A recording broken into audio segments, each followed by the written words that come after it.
वालेकुम। है सारी दुनिया के मुसलमानों, सुन लो, हर चीज़ में बरकत वाली कमाई के साथ अल्लाह की रहमत है, शफा है, तंदुरुस्ती है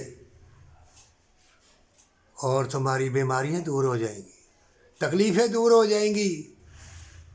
और एक लड़की थी, उसने दुरूद इब्राहीम पढ़ा, तौबा के साथ उसकी पतरी गायब हो गई, रसौली गायब हो गई। क्यों? कि तुम बादशाह अजीम अल्लाह ताला से कौलो इकरार कर रहे हो, तौबा के साथ, बरकत वाली कमाई के साथ दुआ कर रहे हो, तुम मोमिन हो, तुम्हारी ज़बान में तस्वीर है, तुम अल्लाह के नायब और खलीफा हो और आखिरी पैगंबर सल्लल्लाहु अलैहि वसल्लम के उम्मती हो। रंग बरंगी दुनिया में हर मज़हब का इंसान है। अल्लाह का कितना बड़ा हौसला है। अरे अल्लाह गफूर और रहीम, वो रहमान रहीम, कितना साबर है, कितना सब्र वाला है। कोई लाखों करोड़ों दरख्तों को, पत्तों को, जानवरों को, पानियों को, हाथियों को, बंदरों पर किस किस को पूजा करते हैं। पता नहीं पाकिस्तान में भी कितने मज़हब वाले लोग रहते हैं। और देख लो, अल्लाह दिए जा रहा है, दिए जा रहा है।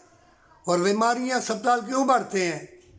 कि सदका खैरात नहीं देते। कुरान में अल्लाह ने फरमाया, अपनी जानों को छुड़ाओ, जानों को छुड़ाओ। सोचो, तो जब तुम दे दोगे, हर खाने पीने वाली चीज़ अल्लाह से पूछ के जाती है, वो शफा दे देगी। तुम्हारे दिल, गुर्दा, तुम्हारे जिस्म जान की तंदुरुस्ती बरकत वाली कमाई में है। और उसमें से वफा, मोहब्बत, प्यार जो करोगे उस दौलत में से, तो हमेशा की जन्नत पालोगे, इल्म के दरवाज़े खुल जाएंगे। याद रखो मोमिनो, छोटी ज़िंदगी है, तर्जमे के साथ कुरान पढ़ो, तवीज़ गंडों वालों का पीछा छोड़ दो।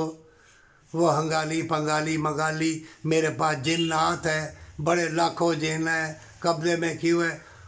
हज़रत सुलेमान अलैहिस्सलाम के बाद किसी को फजीलत नहीं है को जिन्नात को कब्ज़े में करे। हाँ, जो मोमिन है, कलमा गो है, जिन्नात में, इंसानों में, वो तुम्हारे साथी हैं, वो तुम्हारा साथ देंगे नेकी के लिए, नेकी की खातिर, बदी की खातिर नहीं। तौबा कर लो, अल्लाह तुमको राह बतला देगा। और माँ बाप से प्यार।